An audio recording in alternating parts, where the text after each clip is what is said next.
దామినితో పెళ్లి సంబంధం మాట్లాడడానికి ఆనంద భైరవి ఇంటికి దేవ వాళ్ళ అమ్మని తీసుకొని వస్తాడు. గుమ్మం దగ్గర ఆవిడ ఆగిపోతే పదమ్మ లోపలికి అని అంటూ దేవ వాళ్ళ అమ్మని తీసుకొని లోపలికి వస్తాడు. మీతో కాస్త మాట్లాడాలండి అని ఆనంద భైరవితో ఆవిడ అనగానే కూర్చోండి అని మర్యాదగా కూర్చోమని చెప్తుంది ఆనంద. ఏం చెప్తారా అన్నట్టు ఆనంద భైరవి ఫ్యామిలీ మొత్తం దేవ వాళ్ళ అమ్మని చూస్తూ ఉండగా నేను దామినిని పెళ్లి చేసుకుందాం అనుకుంటున్నానండి అని దేవా చెప్పగానే అక్కడున్న వాళ్ళందరూ షాక్ అవుతారు. ఆనంద, లీలావతి, దర్శన్, శరణ్య అందరూ షాకింగ్గా దేవాని చూస్తుండగా మళ్ళీ దేవా కొనసాగించడం చేస్తాడు. మనల్ని ప్రేమించే అమ్మాయి మన లైఫ్లోకి వస్తాను అంటే వద్దనడానికి నా దగ్గర పెద్దగా రీజన్స్ లేవండి.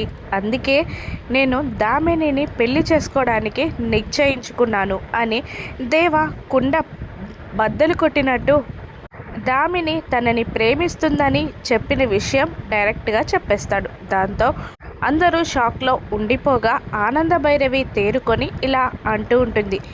మా అమ్మాయి నిన్ను ఇష్టపడుతుందని చెప్పగానే నువ్వు తనకి చెప్పకుండా డైరెక్ట్గా పెళ్లి సంబంధం మాట్లాడడానికి మీ పెద్దవాళ్ళని తీసుకొని ఇక్కడికి వచ్చావు కదా అబ్బాయి.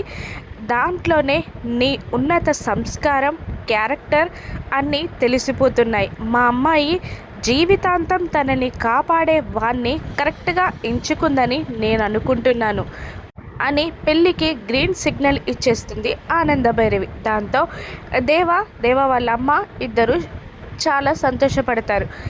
దామినిని డైరెక్ట్గా చూడలేదండి, ఒక్కసారి పిలిపిస్తారా అని వాళ్ళ అమ్మగారు ఆనంద భైరవిని అడగ్గా ఆనంద భైరవి శరణ్య వైపు చూడగా శరణ్య దామిని అని పిలవడంతో మంచిగా శారీ కట్టుకొని చక్కగా అలంకరించుకొని కిందికి దిగి వస్తుంది. దామినిని చూసిన దేవ వాళ్ళమ్మ ఫస్ట్ షాక్ అయి ఆ తర్వాత కోపంలో ఊగిపోతూ ఉండగా ఆవిడని చూసిన దామిని షాక్ అయి భయంతో వణుకుతూ ఉంటుంది.